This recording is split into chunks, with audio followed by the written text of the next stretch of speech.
ശബരിമല സ്വർണ്ണപ്പാളി വിഷയത്തിൽ കടുത്ത ആചാരലംഘനമുണ്ടായതായി വിലയിരുത്തൽ. ശ്രീകോവിലിന് രൂപമാറ്റം വരുത്തണമെങ്കിൽ ദേവപ്രശ്നം നടത്തി മാത്രമേ ചെയ്യാവൂ. കൂടാതെ തന്ത്രിയുടെ അനുമതിയും ആവശ്യമാണ്.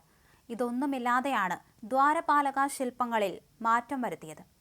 വിവാദ വിഷയങ്ങളിൽ കടുത്ത അതൃപ്തി പ്രകടിപ്പിച്ച തന്ത്രി കണ്ഠരര് രാജീവര് മൗനത്തിലാണ്. തികഞ്ഞ അതൃപ്തിയിലാണ് അദ്ദേഹം. എല്ലാ തെറ്റുകൾക്കും തിരുത്തൽ ധർമ്മശാസ്താവ് തന്നെ ഉറപ്പാക്കുമെന്ന നിലപാടിലാണ് അദ്ദേഹം.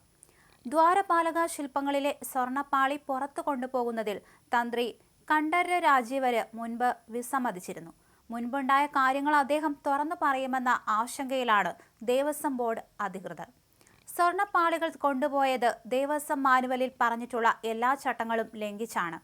ശബരിമല ശ്രീകോവിലിന് രൂപമാറ്റം വരും വിധമുള്ള വലിയ മാറ്റങ്ങൾ വരുത്തണമെങ്കിൽ ദേവപ്രശ്നം നടത്തണമെന്നാണ് ആചാരം. കൂടാതെ തന്ത്രിയുടെ അനുമതിയും വാങ്ങണം. ചെറിയ പണികളാണെങ്കിൽ തന്ത്രിയുടെ അനുമതി മാത്രം മതി. ഇത് സംബന്ധിച്ച് ശബരിമല എക്സിക്യൂട്ടീവ് ഓഫീസർ തന്ത്രിക്ക് നൽകുന്ന ശുപാർശ കത്തിന്റെ അടിസ്ഥാനത്തിലാണ് അനുമതി നൽകാറുള്ളത്. ഇതൊന്നും തന്നെ ഇപ്പോൾ വിവാദമായ സ്വർണ്ണപ്പാളി വിഷയത്തിൽ നിർവഹിക്കപ്പെട്ടിട്ടില്ല. സ്വർണ്ണപ്പാളി വിഷയത്തിൽ ദേവസ്വം മാനുവലിന്റെ നഗ്നമായ ലംഘനം നടന്നതായും വിലയിരുത്തപ്പെടുന്നു. ദേവസ്വം വക സ്വർണ്ണാഭരണങ്ങളോ വിലപിടിപ്പുള്ള വസ്തുക്കളോ ശബരിമലയിൽ നിന്ന് കൊണ്ടുപോകാൻ പാടില്ലെന്ന് ദേവസ്വം മാനുവലിൽ വ്യക്തമായി പറയുന്നുണ്ട്. അറ്റകുറ്റപ്പണികൾ നടത്തണമെങ്കിൽ അവിടെ വെച്ച് തന്നെ ആകണം. അതിന് തന്ത്രിയുടെ അനുവാദം വേണം.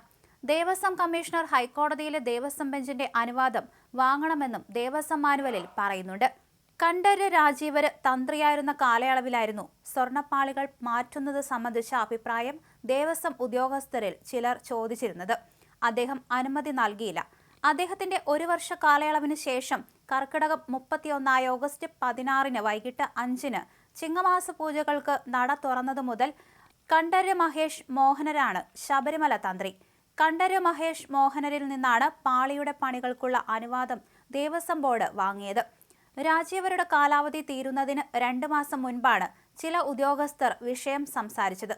എന്നാൽ ദ്വാരപാലകർ ക്ഷേത്രത്തിന്റെ ചൈതന്യത്തിന്റെ ഭാഗമാണെന്നും പുറത്തു കൊണ്ടുപോകുന്നത് ഉചിതമാവില്ലെന്നും അദ്ദേഹം അഭിപ്രായപ്പെടുകയായിരുന്നു. ശബരിമല ശ്രീകോവിലുമായി ബന്ധപ്പെട്ട എല്ലാ അറ്റകുറ്റപ്പണികളും കിഴക്കേ മണ്ഡപത്തിൽ വച്ച് ഹൈക്കോടതി നിയോഗിച്ച ശബരിമല സ്പെഷ്യൽ കമ്മീഷണറുടെയും മറ്റ് ഉന്നത ഉദ്യോഗസ്ഥരുടെയും നേരിട്ടുള്ള മേൽനോട്ടത്തിൽ മാത്രമാണ് നടക്കാറുള്ളത്. ശബരിമല ശ്രീകോവിലിന് ചോർച്ചയുണ്ടായപ്പോഴും ശ്രീകോവിലിന്റെ പ്രധാന വാതിലിന് അറ്റകുറ്റപ്പണികൾ ആവശ്യമായി വന്നപ്പോഴുമൊക്കെ വിദഗ്ധ സംഘത്തെ ശബരിമലയിലേക്ക് ക്ഷണിച്ചു വരുത്തി സന്നിധാനത്ത് വച്ചു തന്നെയാണ് അറ്റകുറ്റപ്പണികൾ നടത്തിയത്. 1998 വ്യവസായി വിജയ് മല്യ ശബരിമല ശ്രീകോവിലിൽ വഴിപാടായി സ്വർണം പൂശിയപ്പോൾ അതിന്റെ ജോലികൾ നടന്നത് സന്നിധാനത്ത് വെച്ചായിരുന്നു. 2017 സ്വർണ്ണക്കൊടിമരം പ്രതിഷ്ഠിച്ചപ്പോഴും ചെമ്പുപറകൾ സ്വർണം പൂശിയത് സന്നിധാനത്ത് വെച്ചായിരുന്നു. 2019 ദ്വാരപാലക ശില്പങ്ങളിൽ സ്വർണം പൂശിയ ചെമ്പുപാളികൾ പിടിപ്പിച്ചത്. ബംഗളൂരുവിലെ മലയാളി ഭക്തന്റെ വഴിപാടായിട്ടായിരുന്നു അത്. ശില്പരൂപത്തിലുള്ള അച്ചുകളിൽ ചെമ്പ് ഉരുക്കിയൊഴിച്ചാണ് പാളികൾ ഉണ്ടാക്കിയത്. ശ്രീകോവിലിൽ വാതിലിന്റെ ഇരുവശത്തുമുള്ള ശുരികാപാണി, ഘണ്ടാഹസൻ എന്നീ പേരുകളിലുള്ള ദ്വാരപാലകരാണുള്ളത്. ധർമ്മശാസ്താവിന്റെ കാവൽക്കാരാണിവർ.